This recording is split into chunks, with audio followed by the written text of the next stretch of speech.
சில மாதங்களுக்கு முன்பு அணு ஆயுத தயாரிப்பில் ஈடுபடுவதாக கூறி ஈரான் மீது இஸ்ரேல் தாக்குதல் நடத்தியது. அப்போது இஸ்ரேலுக்கு ஆதரவாக அமெரிக்கா களமிறங்கி ஈரான் மீது தாக்குதல் நடத்தியது. இந்த சம்பவம் நடந்து முடிந்து சில மாதங்களே ஆன நிலையில் மீண்டும் ஈரானுக்கு அமெரிக்கா எச்சரிக்கை விடுத்துள்ள சம்பவம் பதற்றத்தை அதிகரிக்க செய்துள்ளது. ஈரான் அணு ஆயுத தயாரிப்பில் ஈடுபடுவதாக கூறி அந்நாட்டின் மீது கடந்த சில மாதங்களுக்கு முன்பு இஸ்ரேல் தாக்குதல் நடத்தியது. இதற்கு ஈரானும் பதிலடி கொடுத்தது. இரு தரப்புக்குமான மோதல் போராக வெடித்தது. இப்படி பரபரப்பான சூழலுக்கு மத்தியில் இஸ்ரேலுக்கு ஆதரவாக களமிறங்கிய அமெரிக்க போர் விமானங்கள் ஈரானின் போர்டோ, நடான்ஸ், இஸ்பகான் ஆகிய 3 அணு உலைகள் மீது தாக்குதல் நடத்தியது. போர்டோ அணு உலை மீது சக்தி வாய்ந்த குண்டுகளை வீசியதாகவும் இதில் ஈரானின் அணு உலைகள் முற்றிலுமாக அழிக்கப்பட்டதாகவும் அதிபர் டிரம்ப் தெரிவித்திருந்தார். இதனை ஈரான் திட்டவட்டமாக அப்போதே மறுத்திருந்தது.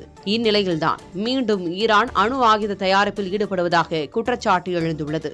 இந்த சூழ்நிலையில் ஈரான் தனது அணுசக்தி திட்டத்தை மீண்டும் தொடங்கினால் அழித்து அவர்களை சின்னாபின்னமாக்குவோம் என அதிபர் டிரம்ப் எச்சரிக்கை விடுத்துள்ளார்.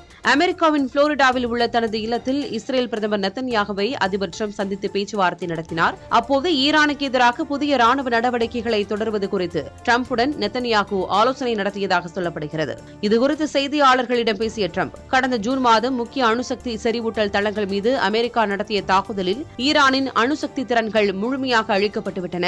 ஆனால் தற்போது ஈரான் மீண்டும் அதனை கட்டமைக்க முயற்சிக்கிறது என நான் கேள்விப்படுகிறேன். அவர்கள் அப்படி செய்தால் நான் அவர்களை தடுத்து நிறுத்த வேண்டியிருக்கும் என எச்சரித்தார். அது மட்டுமின்றி தொடர்ந்து பேசிய அவர், ஈரான் அப்படி செய்ய மாட்டார்கள் என்று நம்புகிறேன் எனவும், மீறி அணு ஆயுத திட்டத்தை தொடர்ந்தால் ஈரானை சின்னாபின்னமாக்குவோம் என சூளுரைத்தார். அமெரிக்க அதிபர் டிரம்பின் இந்த எச்சரிக்கை உலகளவில் கவனம் ஈர்த்து வருகிறது.